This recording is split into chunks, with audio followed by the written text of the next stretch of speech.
What's up, YouTube? Capital G here, looking at a brand new excellent piece of support for Crystal Beast coming out of the Duelist Pack 19. This is Crystal Bonds, and I am shocked. This card is absolutely amazing. I love the artwork on the card as well. Ruby Carbuncle looks just so cute and adorable. Obviously, it's being pepped by Jesse from Yu-Gi-Oh! GX. It's a normal spell card. It is the hard once per turn. It says you can only activate one card with this card's name per turn.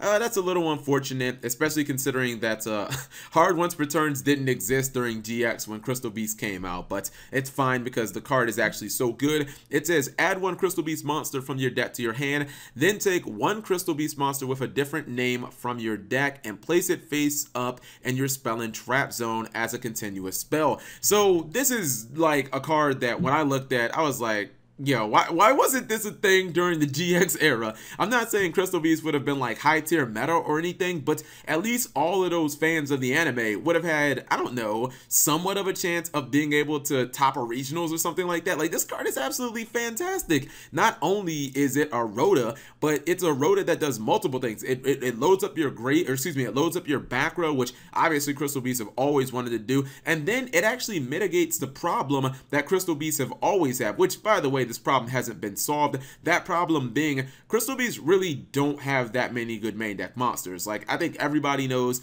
that Crystal Beast Sapphire Pegasus is excellent. Crystal Beast Ruby Carbuncle, seen on the card, is an excellent card. But outside of those two, everything else is just either like C or below average. And this can take those below average cards, the ones that you don't really want to have to draw, like Amethyst Cat, and it can just put them straight into your back row where you want Crystal Beast to be to power up your Rainbow Ruins. At the same time, you don't have to worry about those cards. And it's really important that Crystal Beast finally have a way, just a one card that can just straight get you to your Pegasus. There's a reason that you see a lot of Crystal Beast players play Summoner Monk historically, because they just don't have any other ways to guarantee that they're going to get Crystal Beast Sapphire Pegasus out, and you need to get Sapphire Pegasus. So if you activate this and you summon Sapphire Pegasus and you resolve its effect, you now have two cards loaded up in your back row, which that's pretty important, man. I don't know. This card seems absolutely excellent. I think you run 3 copies. That's pretty much a no-brainer. And it does leave it leaves me thinking, why wasn't this a card like 11 years ago when